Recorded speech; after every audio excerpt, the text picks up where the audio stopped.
I'm Coach Eric Broser. Been involved in the fitness bodybuilding industry for over 30 years. Um, Literally, there's probably nothing that I haven't done in this industry. I have been a trainer, contest prep coach for at least 25 years. I've owned a gym back in New York. I have written for pretty much just about every bodybuilding magazine that anyone could think of, even though most of them are gone now. But that includes Iron Man, Muscle and Fitness, Flex, Planet Muscle, Muscular Development, pretty much everyone that's been out there. But they're all, like I said, they're all gone now, unfortunately. But I also have articles posted up on all their websites. And so I think I have about 1,000 published articles at this point in my career. Wow. I have my own YouTube show. It's gone through different names. It used to be called Broser Built. Now it's called Merlin Approved. The reason why I say Merlin Approved is because it's one of my clients nicknamed me Merlin several years ago because he says I'm a wizard when it comes to transforming people's physique. So the nickname Merlin kind of stuck with me. But I've been on various platforms, Muscular Development, Digital Muscle, Muscle Insider, Jay Cutler TV for over 5 years, and now we have a new platform called Full Time Bodybuilding. I myself I was a bodybuilder. I turned pro in a natural federation many years ago, competed there as a pro, also did NPC shows. The last show that I did was the Ironman Naturally in 2011, which I won. Then I kind of retired, although I'm still thinking about coming out of retirement at some point. I have written 4 books, all on different training systems that I have developed over the years. So I was on the cover of Iron Man magazine back in 2008, which was obviously a huge thrill. So I mean, I've done it all. I've done it all in this industry, and I'm still right now. I actually recently started my own supplement company called Spellbound Nutrition, which has been running for a little bit over a year now. It's kind of all based on that Merlin theme because all the products are named.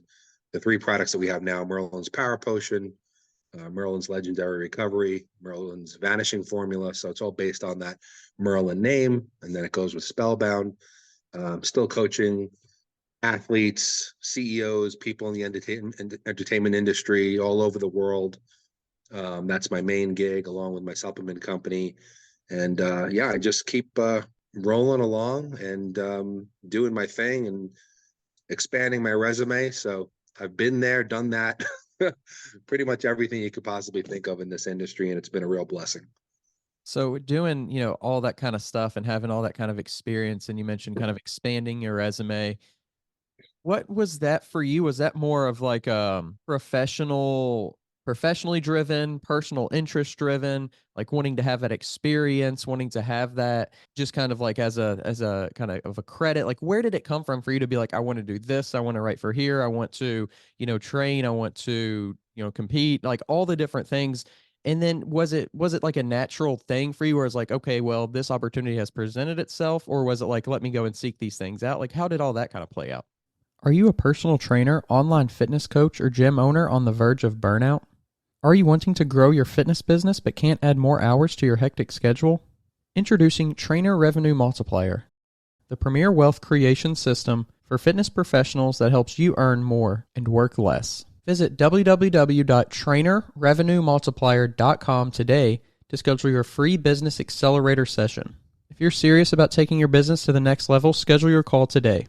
That's a great question. I mean, all of this evolved literally from me being an extremely skinny child and being extremely underweight. Always a good athlete, but very skinny. When I started the bodybuilding adventure, you want to call it, I was about just under 6 feet tall. I weighed about 125 pounds. So I was a skinny. Nobody thought that I was ever going to be a bodybuilder or anything like that. And that's where it started. My impetus to become. I don't think there was any thoughts of anything beyond when I started weight training at age about 17, of just like I want to get bigger. I just feel uncomfortable in my own skin. I got picked on a lot when I was a kid, and but bullied by bigger guys. And, I hated that. I tried martial arts. I did martial arts. I became a black belt in Taekwondo, but still I was that skinny guy. And I felt like I wanted to just have like an armor. So that was the impetus that got me started. And then when I started weight training, I kind of fell in love with, the process, and the science behind it. And I started to really kind of study it. Why do muscles grow? How does nutrition play a part? How does rest play a part? I wanted to learn about, anatomy and physiology.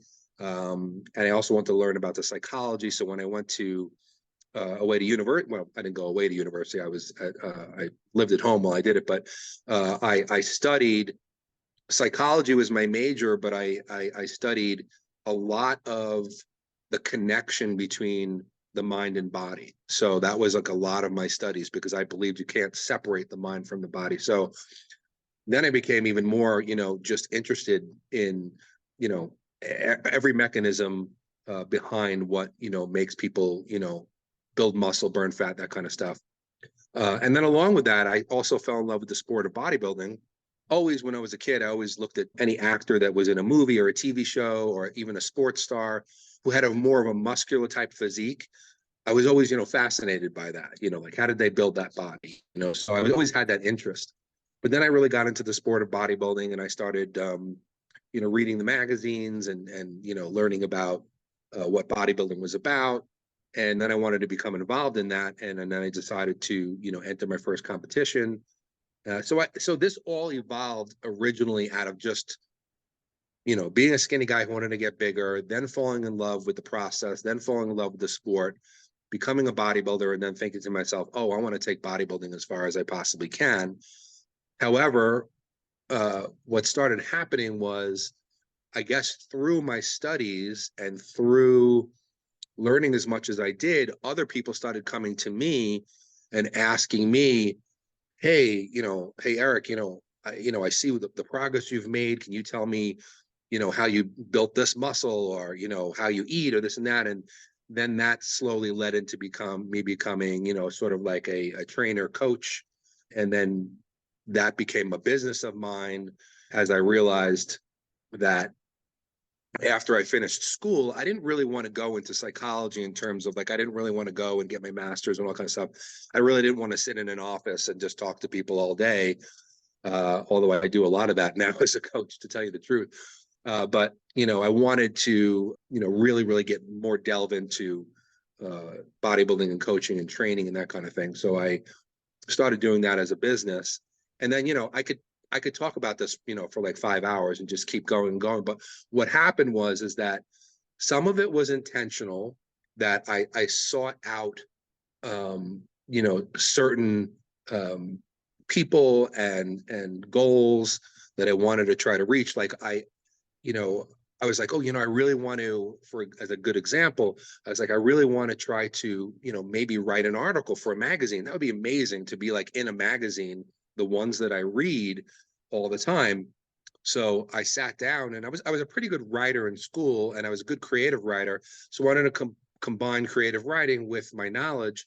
And I wrote an article and I sent it into a magazine called Muscle Mag International, which was out of Canada. And, I just sent it in because they were accepting applications. I really didn't expect anything to happen, but a couple of months later, I got a letter back with a check. We bought your article. We want you to keep writing for us.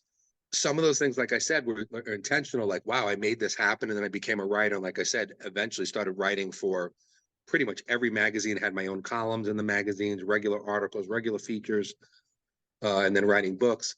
But then some things, were brought to me. A good example of that was when I was working with Iron Man magazine. I had a couple of columns in there. I was writing a lot of features, and the editor of the magazine, who was a very good friend of mine, his name is Steve Holman, he said, hey, you have all these great training systems, which I developed also along the way. He's like, I'd love to do like a DVD with you. Would you want to like, do a DVD, come to California, film a DVD, those kind of stuff? And so that was brought to me and I was like, wow, hell yeah.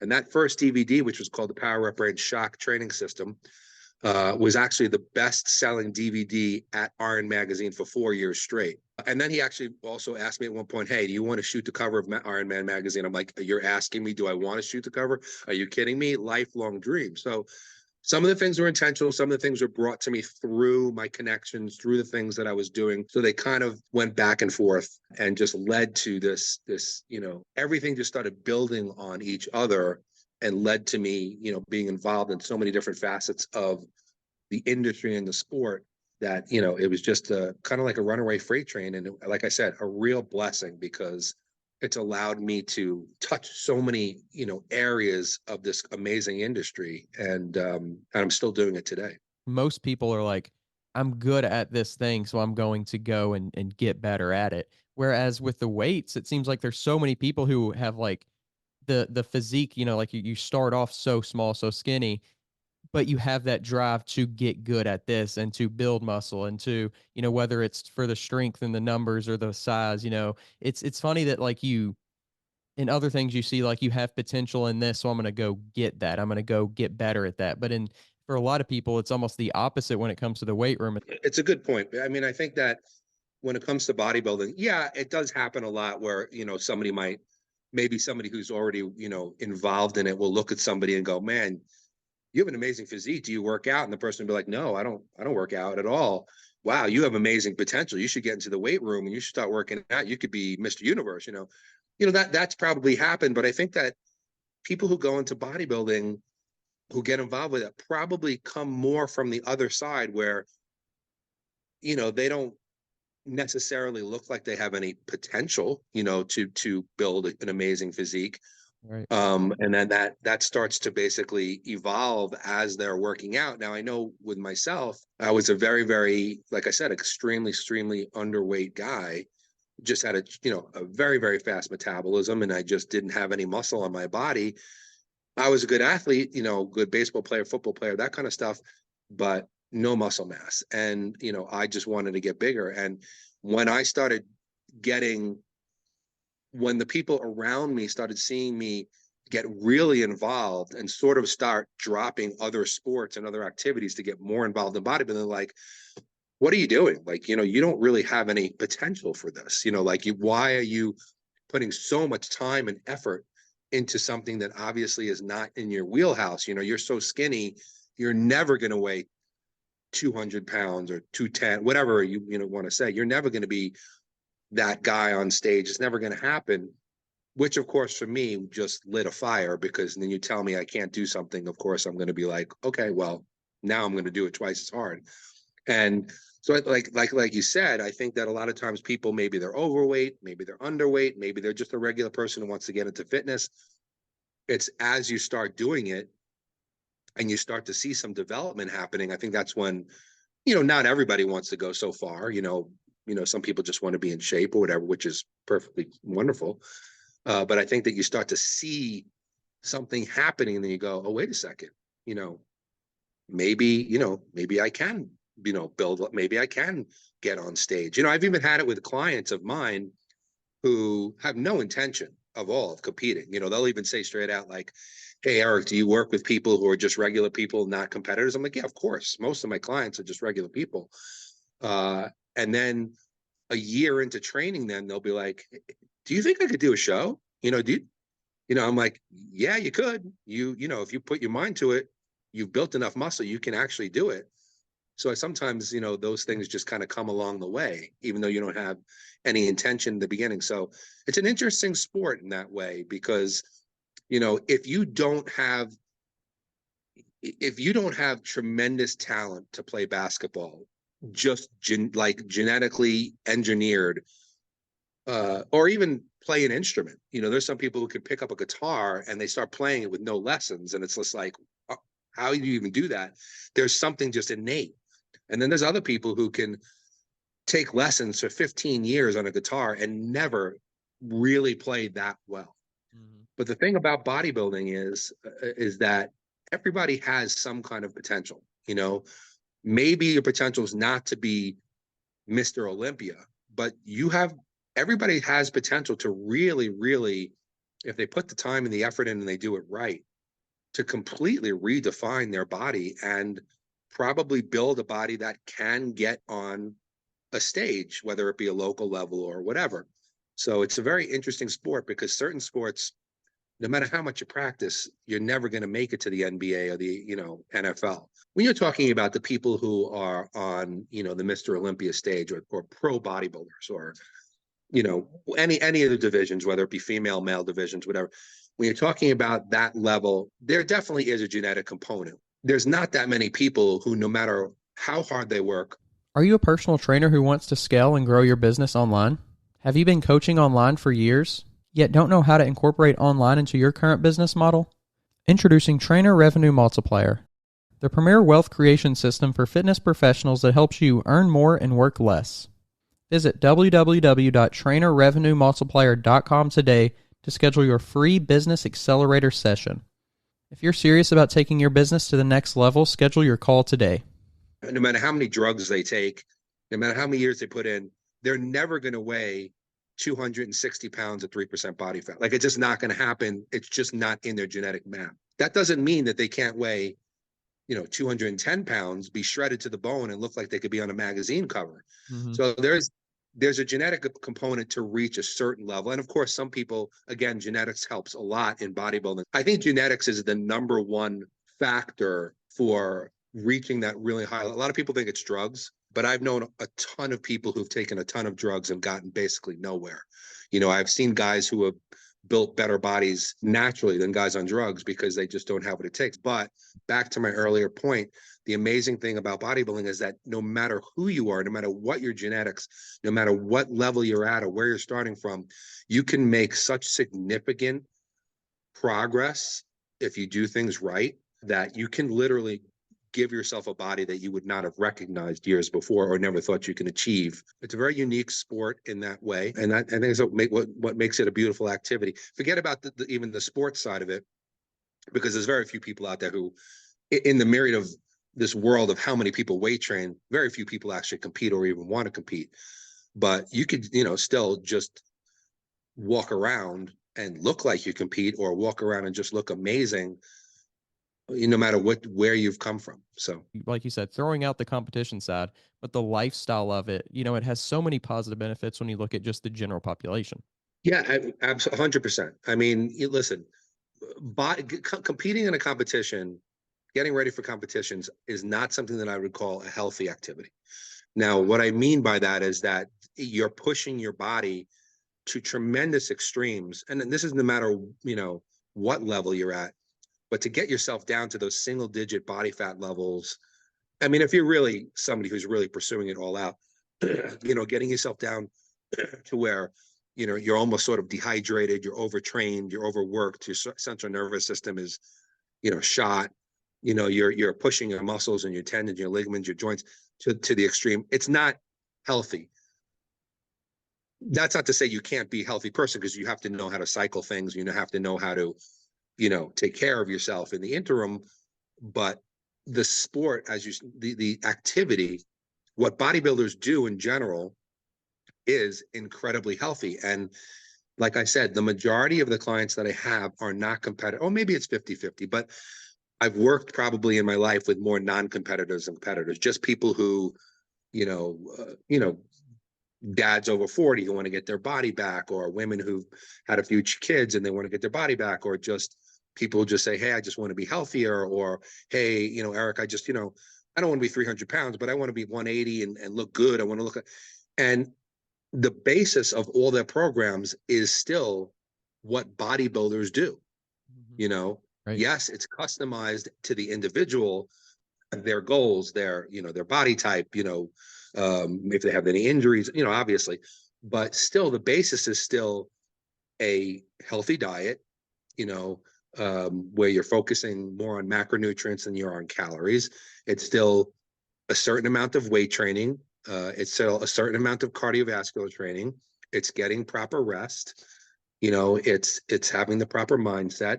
It's, stretching. There's all these components come in, and it can be, for the general person, that's the way to go. I mean, that's the way I get my clients in shape. It's basically a bodybuilding type of regimen, but based on their goals. So Mhm. You're absolutely right. It's an incredibly, if everybody, if everybody stopped focusing on all of these, drugs that the drug companies put out to lose weight, quick fixes, or all these radical diet plans, these crazy diets, these, that people get put on, or all these quick fixes, if they would stop focusing on that and just get into a good bodybuilding type regimen, you know, all the obesity rates in this country would come way down. People would be getting sick way less.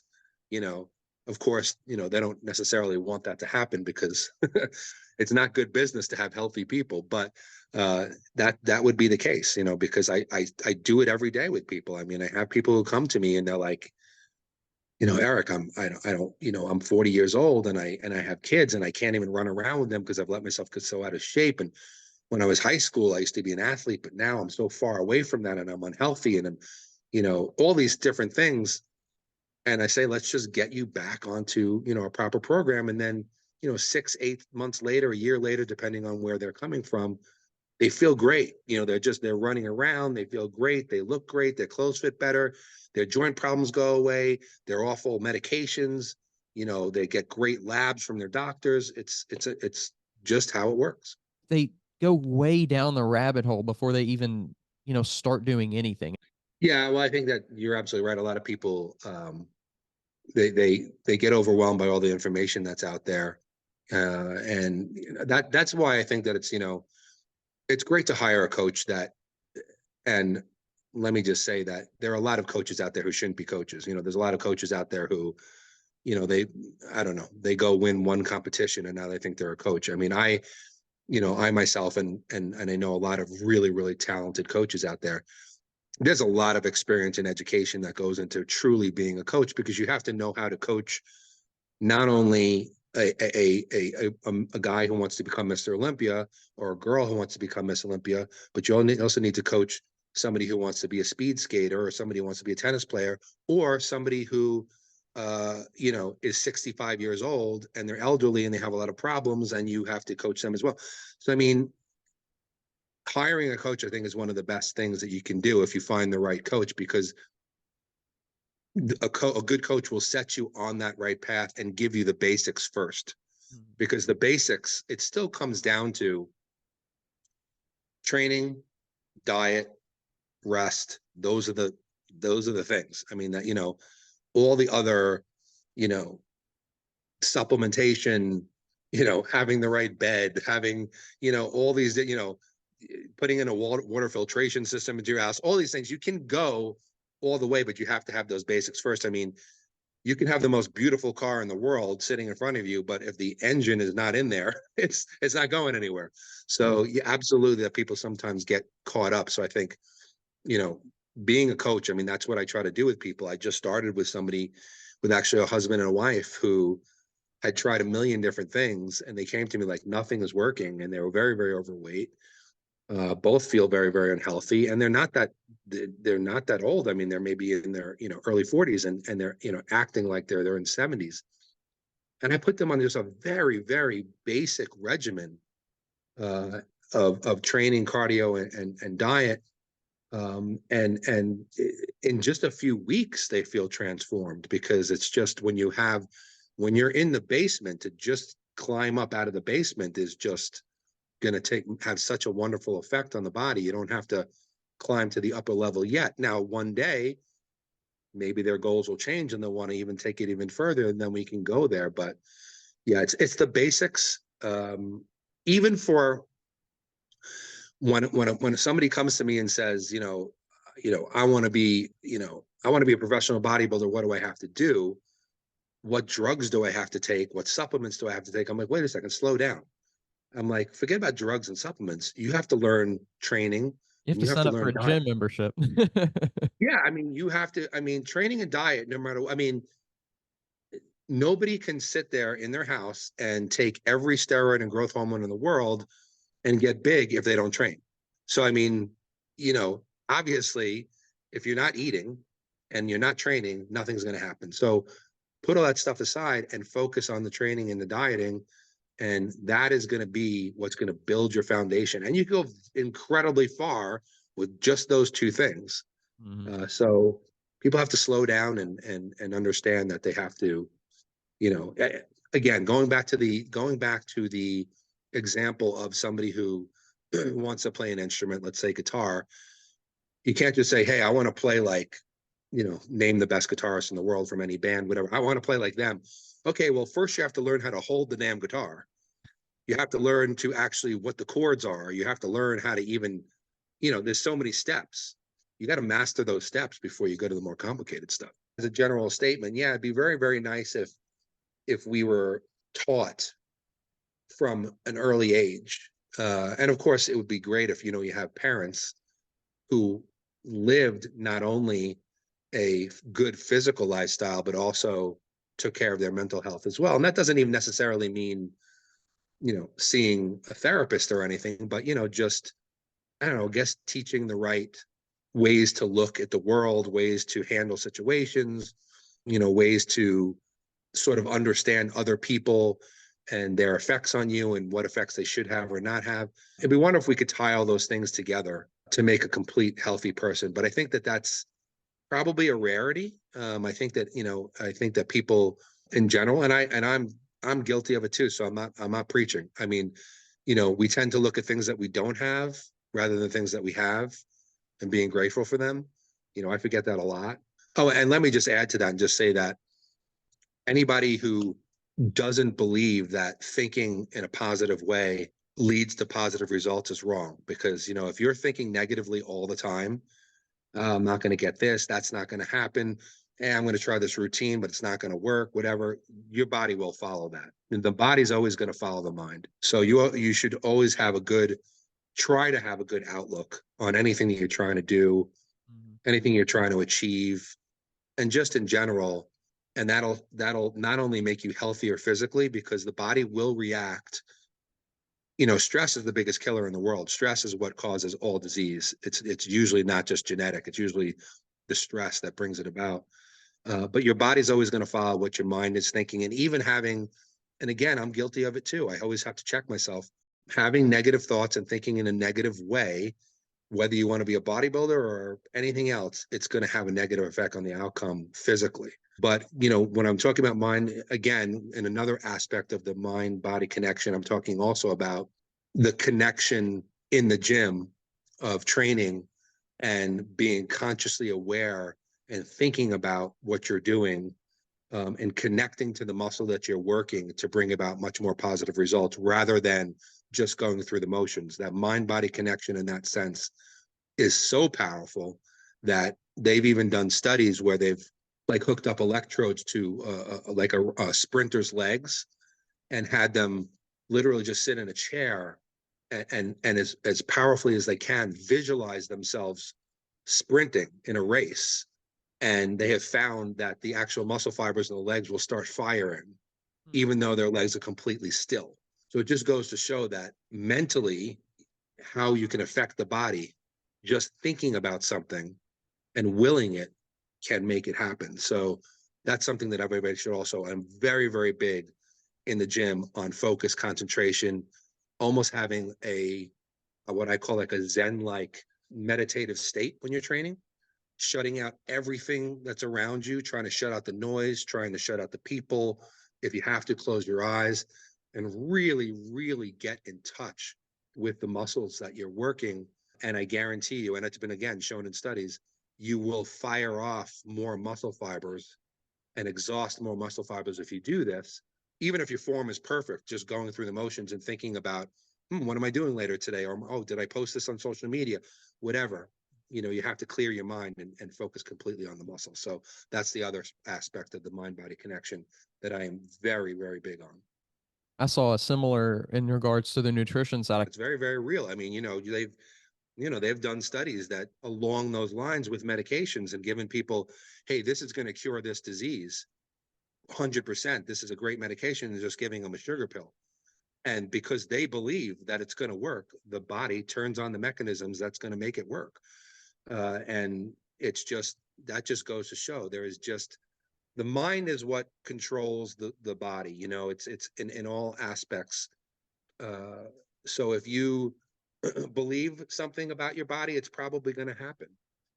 Obviously there's limitations. I can't go, well, I believe that I'm going to gain 2 feet of height tomorrow, and now I'm going to play in the NBA.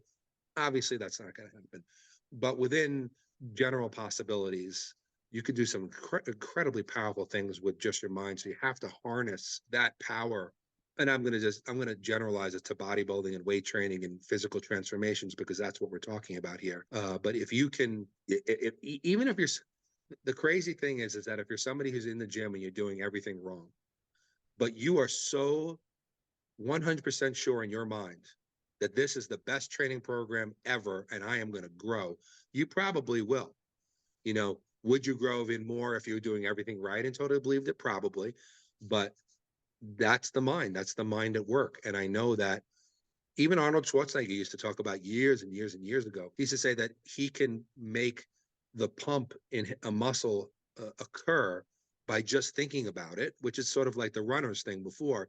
He's like, I can make my arms get pumped by just thinking about training and by thinking about it. And, back when I first read that, I was like, yeah, right. That sounds like complete mysticism. You're just trying to sell a book. But now I 100% believe it. My studies, like I said, I did a lot of studies in physiological psychology. And This podcast is sponsored by Smoking Gun Coffee, a veteran-owned coffee company that strives to give back to those in need. Don't forget to use code TWR10 for a 10% discount at checkout. Really, really did deep dives into how the mind affects the body. And it's all scientific. It's not mysticism. It's not bull. It's true. And people who take advantage of that, no matter what it is that they're trying to accomplish, they're probably going to get there a lot faster, a lot more efficiently if they set their mind right. But look at even people who, walk on fiery coals and they don't burn their feet. I mean, that's completely mental. I mean, if a normal person just went and walked on those coals, they'd burn the hell out of their feet and be injured and probably be in the hospital. But you have people who can walk across those coals 20 feet and they're fine. That is completely 100% mental control of your body. I'll point out another study, actually another interesting study for people who weight train. They did a study on 2 groups that were doing barbell curls. They made sure that their form was perfect. They did the same weight, the same reps, whatever. They calculated it all out. They just had one group stare at a TV set and watch the TV while they did the reps. They had another group focusing 100% as much as they could on their biceps while they were curling. And they had, the electrodes hooked up to the muscles to check how the muscles were firing. And the people who were focusing had way more muscle firing than the people who were watching the television set. And that just goes to show that focus and concentration will affect what is happening within your body. And I think that, going back to your point when you talked about the bobsledder, I think a lot of very, very successful athletes, I think Michael Jordan talked about it. I think many of them talked about it.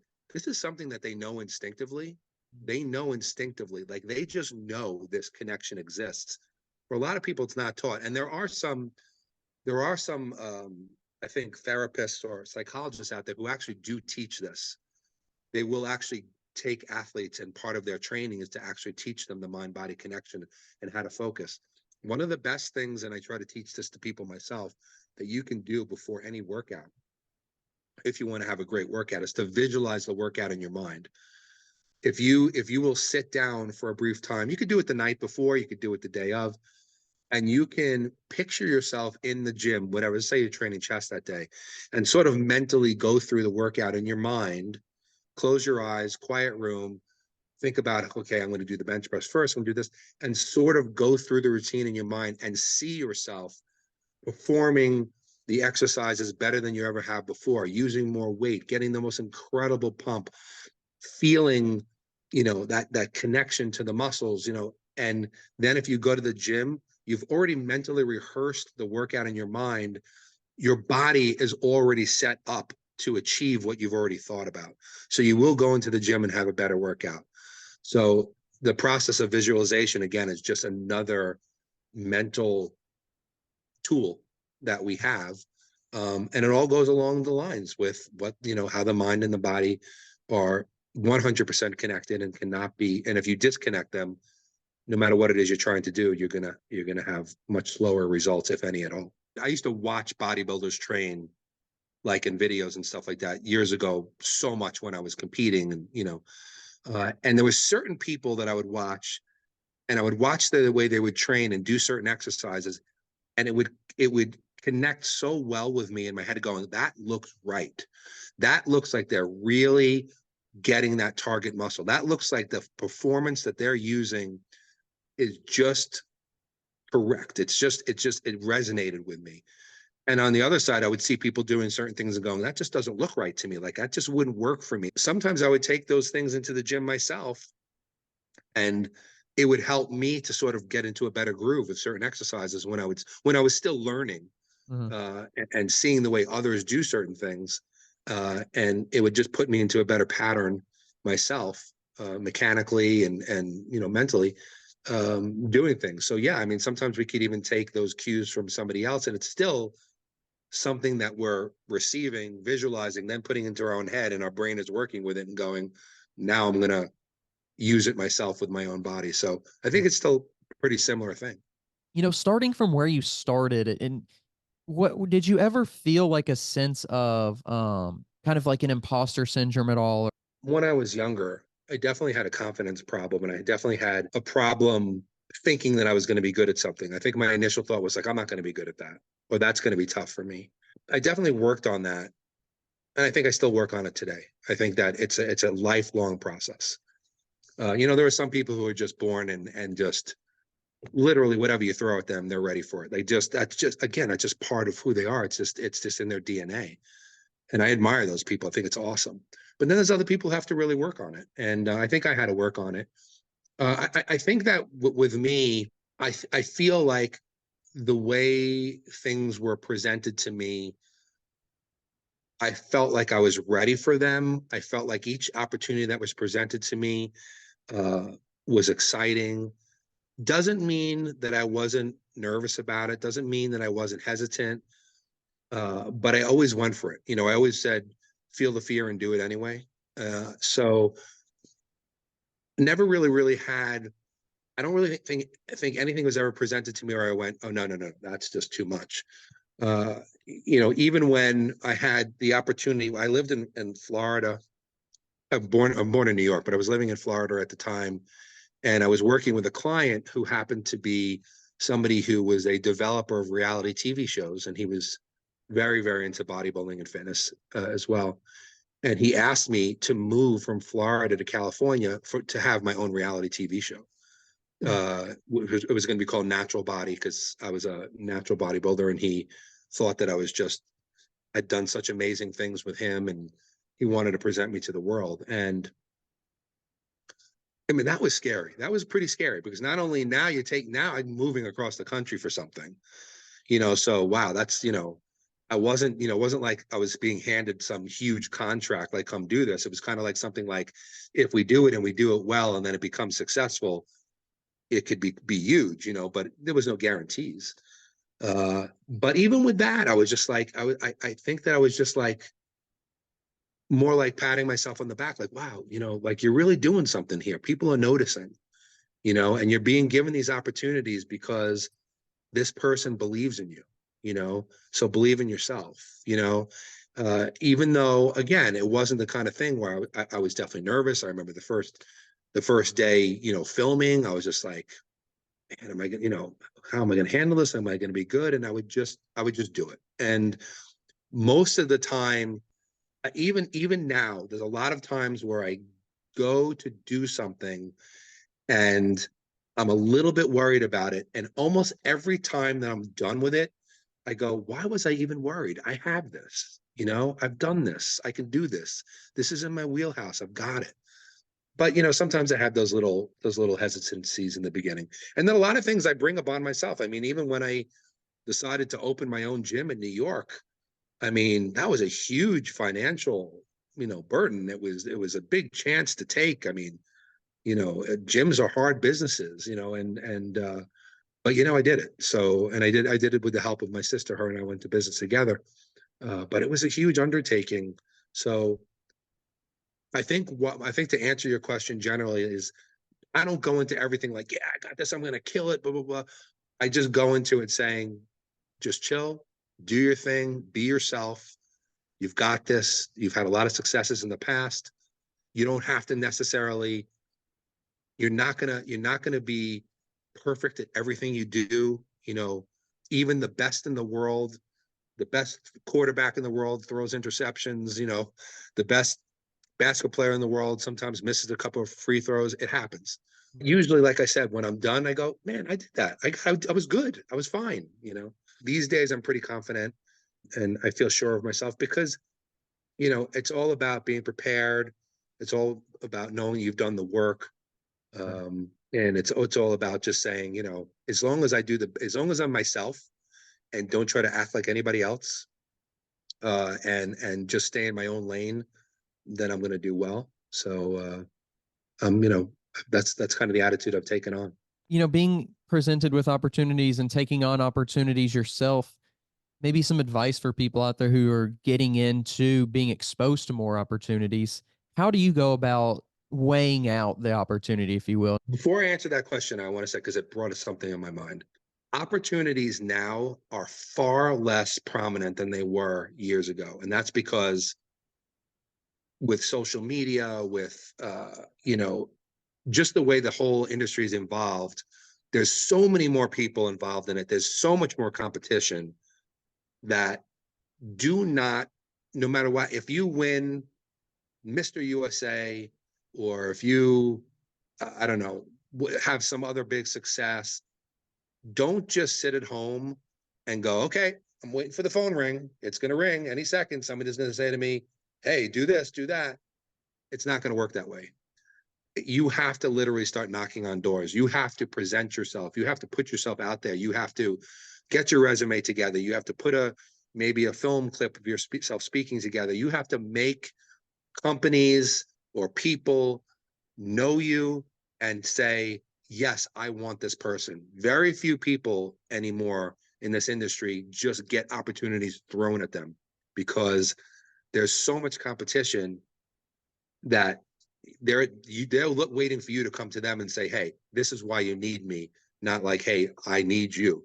So don't sit on your, you know, no matter what's happened, make sure that you go out there, knock on doors, bang on doors. If you fail, try again, go to another company, go to another person, just work very hard at it. Now, when opportunities do come your way, awesome. Just make sure, you know, I think you should definitely explore any opportunity that comes your way, but just make sure that it's something that is you, something that resonates with you as a person. You know, if somebody said to me, Eric, I want you to start going on YouTube and start screaming at the camera and being like all kinds of like crazy and just like, yo, you got to do this, you got to do that. I am not that guy.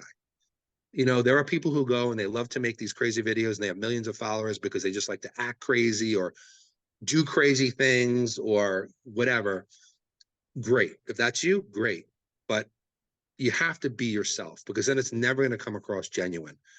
You know, I go on camera, when I film things, I just kind of focus on the education, talking to people like they're right in front of me, just trying to give them good advice, help, whatever. I'm not screaming, I'm not yelling, I'm just being myself. And I can't be anything but myself. And if I tried, it would come off so disingenuous, it would just look silly. So make sure that the opportunity is something that fits you, what you like to do, who you like to be. Make sure that the opportunity is real. You know, make sure that you vet the opportunity. That's something that's not, because there's going to be a lot of BS that's thrown at you out there in this industry. You know, do this, do that, and I'll give you this, I'll give you that. So much of it is bullshit. So make sure you vet it.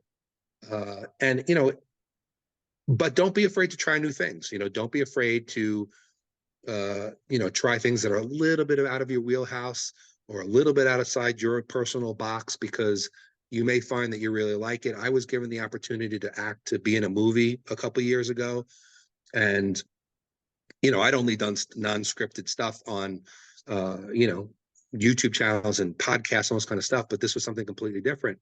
It was a little bit scary to me because I was working with a couple of pretty big actors. Not that I had a huge role in anything, but I said, all right, I'm going to do this. And I went and I did it. I had a blast. I had an absolute blast. The movie came out, had my small part. It was awesome. I'd love to do more of it. So don't be afraid to try new things, if you can. And just, approach everything carefully, but approach everything with a positive attitude. And, and just let it happen, just do it and be yourself. But I think the number one thing I would say is just make sure you stay true to who you are in any opportunity that you have. And if you're given an opportunity, give that person, if it's a real opportunity, give 100%. Give 100%, because if you do, they'll either want you for something more, they may recommend you to somebody else. So do the best you possibly can. Even if it's a small opportunity, it might become a bigger one. So you have to always be cognizant of that. I think that's a great way to end this episode, is just, be yourself and put yourself into something. Find your passion and chase that passion, and don't be afraid to kind of get outside your comfort zone. All great things, all great, pieces of advice. I really like it. And I really appreciate you taking your time out of your day and coming on the weight room and sharing, your story a little bit and some stuff that, I think a lot of people out there can benefit from hearing. So I appreciate it. Yeah, it was absolutely my pleasure. And if you want to do it again, discuss some other stuff, just let me know and I'll make myself available. I hope that people who watch it enjoy it. I think they will. And if you want to, before you head out, if you want to share any socials or anything like that, you can. Yeah, if you want to find me on Instagram, at Coach Eric Broser. If you want to find me on Facebook, probably just type in Eric Broser and you'll find one of my accounts. I'm on TikTok also as Coach Eric Broser. If you want to see my bodybuilding channel, that's Full-Time Bodybuilding TV on YouTube. And if you want to shoot me an email, go to bodyfx2@aol.com. And if you do want to hire me as a coach, I have a new application system. So go to go.broserbuilt.com and you can apply to work with me as a client. I'd love to have you. And other than that, if you Google my name, you're going to find a lot of stuff, articles, videos, and you can find me, I'm sure. If you're tired of searching for a coach or trainer, somebody who knows what they're talking about and has experience, make sure you go check out the new Coach's Corner on weightroompodcast.com. You can find quality, qualified coaches to help you achieve your goals, whether that's in bodybuilding or just general fitness. Stop wasting time and start achieving your goals today. The link to the Coach's Corner is down in the description below.